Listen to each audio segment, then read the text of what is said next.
namoonni baay'een fedhii piroograamingii barachuu qabu. haa ta'u malee wanti isaan rakkisu inni guddaan eessaa akka jalqabanii fi piroograamingii laanguweejii kamiin barachuu akka qabanidha. Atis rakkoo akkasii keessa jirta taanaan viidiyoon kun siifi. Kallattiidhaan siin ilaallatu yoo ta'e immoo hiriyaa keef share naa godhi. Ashamaa kam jirtu? Har'a waan haaraa tokko isiniif qabadhee dhiyaadheen jira. Chaanalii kanaaf maatiin ta'anii yoo ta'e subscribe gochuudhaan nutti makama. Viidiyoo kana like gochuudhaan hiriyoota keessaniif illee share gochuudhaan akkasuma yaadaaf gaaffii yoo qabaattan immoo karaa koomentii jalaan na beeksisuu hin dagatinaa isiniin jechuun barbaada. Viidiyoo kanaan wanta namoota baay'ee barbaachisu Python programming language roadmap isaa isiniif qabadhee dhiyaadheetiin jira. Namoonni kanaan dura waa'ee programmingii homaayyuu hin beekne garuu fedhii programmingii barachuu qabdan tuutoriyaalii guutuu Python programming language irratti jechuudha isiniif qabadhee dhiyaadheen jira. Egaa tuutoriyaaliin kun namoota kanaan dura waa'ee programmingii hin beekne garuu immoo barachuuf fedhii qabaniif itti yaadamee kan qophaa'edha. Kanaaf roadmappii amma waliin ilaallu kana fayyadamuudhaan kan waliin barannu ta'a jechuudha. Egaa roadmappii kana irratti complete Python programming course for absolute beginners kan jedhudha jechuudha. Kan nuyi koleejiin barannu namoota kanaan dura homaayyuu waa'ee programmingii hin beekneef jechuudha. Egaa koorsii kana keessatti maal walii wajjiniin barachuudhaaf jirra jennee yoo ilaalle tokkoffaarratti koorsiin kun namoota homaayyuu waa'ee piroograamingii hin beekne jalqabaatii amma isaan namoota piroograamingii beekan namoota of danda'an amma isaan ta'anitti gargaarudha jechuudha. So core Python concepts wantoota Python keessatti isin beekuu qabdan akka beginnerii tokkotti isinitti nan hima sirreetti gadi fageenyaan isinitti nan hima. Problem solving and project building akkamittiin problemii solve gochuu akka dandeessan projectii akkamittiin build gochuu akka dandeessan walii wajjin ilaalla. Sababni isaas tokkoon barumsa keenya kan nuyi barachuudhaaf deemnu kun jechuudha. Problemoota nuyi solve gochuu qabnu akkasumallee mini projectii of keessatti qaba waan ta'eef akka namoonni jalqabarra jiran ittiin barachuu danda'anittidha kanan qopheesse. Kanaaf real world application kan akka file handling and data manipulation fageenya walii wajjin ilaalla. Akkasumallee programming logic and the best practices akka programmerii tokkotti wantoota gaggaariidha jedhamanii akka barataa software engineering tokkotti wantoota gaggaariidha jedhaman isiniifan qooda.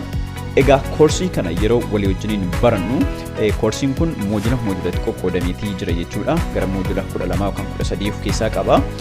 Moojula tokkoffaarratti getting started with Python kan jedhu walii wajjin ilaalla. Getting started with Python kanarratti waa'ee Python ni ilaalla. Sana booda Python maal akka inni ta'e maaliif akka inni populaarii ta'e akkasumallee wantoota barbaachisoo tokko ni ilaalla jechuudha. Itti aansinee moojula lammaffaarratti variables, data types and operators kan jedhu walii wajjin ilaalla. As keessatti variablein maal akka isaan ta'an, operatoriin maal akka isaan ta'an akkasumallee data type Python keessatti argaman ni ilaalla jechuudha. Akkasumallee scope keenya bal'isuudhaan data type programming language kan biroo keessattis fayyadamuu dandeenyu wal bira qabuudhaan ilaalaa deemna. Akkasuma mini projectii ni qabna. Mini projectiin keenya simple calculator develop gochuudha. Moojula sadaffaarratti working with strings stringii akkamittiin manipulate gochuu dandeenya kan jedhudha kan nuyi walii wajjin ilaallu as keessatti. So how to manipulate text data in Python.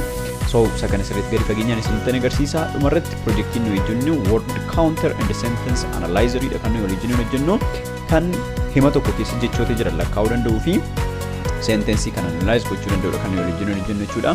Moojula afuraffaa keessatti immoo conditional statements yookaan immoo wantoota decision making irratti flow control kan control gochuuf nu fayyadanii conditional statement kana walii wajjin ilaalla. As keessatti if, elif fi else sirriitti gadi fageenyaan ilaalla jechuudha. So isaan kun bu'aan isaanii inni guddaanii programming tokko flow akkamitiin deemu akka inni qabu kan murteessanidha waan ta'eef gadi fageenyaan isinitti himasa kanas.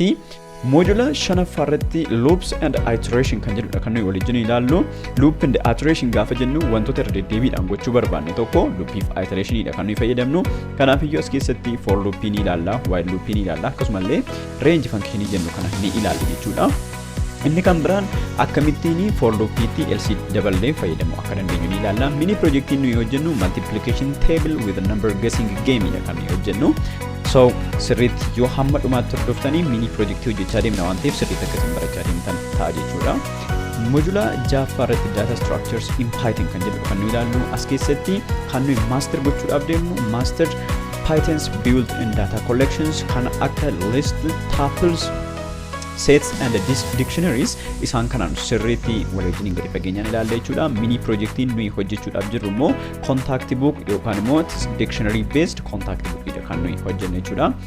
Sana booda moojula torbaffaarratti functions and modular programming kan jedhu walii wajjin ilaalla. For what are functions and then what are modular programming is bu'aan functionii fayyadamuu keenyaa maali, functionoonni maalidha kan jedhu kana gadi fageenyaan isinitti kan agarsiisa. Egaa erga waa'ee functionii walii wajjin ilaalle immoo mini projectii calculatorii fi temperature converterii walii wajjin ilaalle jechuudha.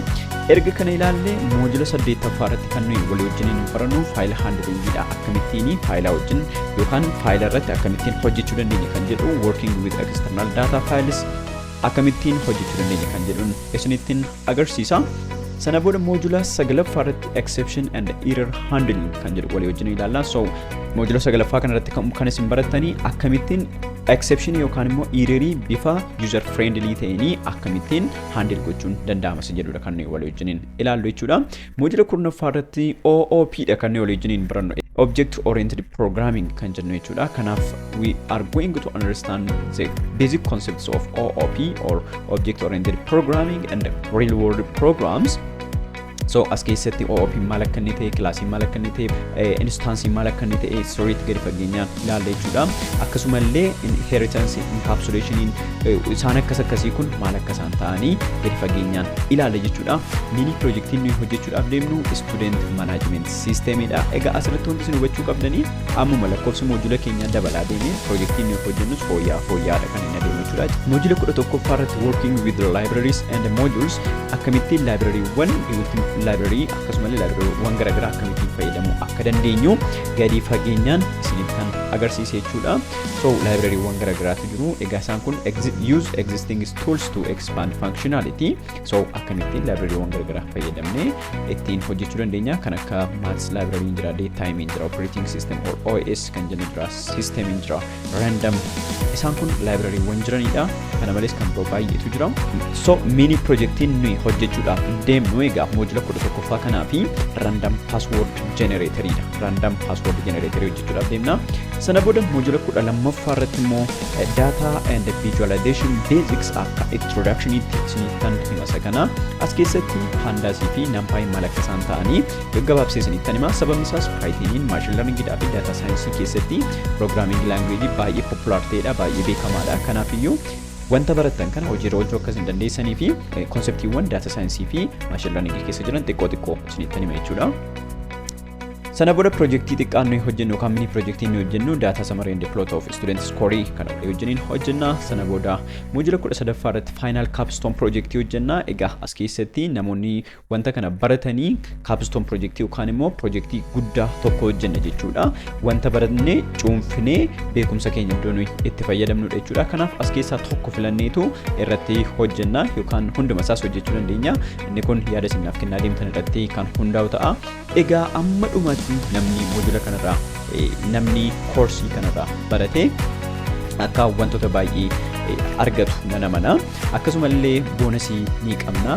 Boonas moodula irratti wanti nu ilaallu immoo inni Python in web development dha kan nu ilaallu Flask fi Django application isaatii ni ilaalla jechuudha. Inni kan biraan Python for data analysis overview isaan kanallee amma ta'e ni ilaalla jechuudha. Egaa isinirraa kan eegamu chaanalii kana subscribe gochuudhaan akkasumallee karaa social mediaawwan garaagaraa jiranii follow gochuudhaan faana bu'uudha kan isinirraa eegamu. Haala kanaan walii wajjiniin baranna jechuudha. Hiriyoota keessaniif namoota wanta kana barachuu qabu jettanii yaaddanii fi viidiyoo kana share gochuudhaan akkasumallee like gochuudhaan mallattoo notification bell sana on godhachuudhaan viidiyoo akka gadhiisen akka isin qaqqabuu fi kanaan nu wajjiniin ta'aa isiniin jechuun barbaada. Namoonni maatiin ta'an amma subscribe gochuudhaan maatii ta'a. Nagaan keessan bakka isin jirtan haa baay'atu. Nagaan tura.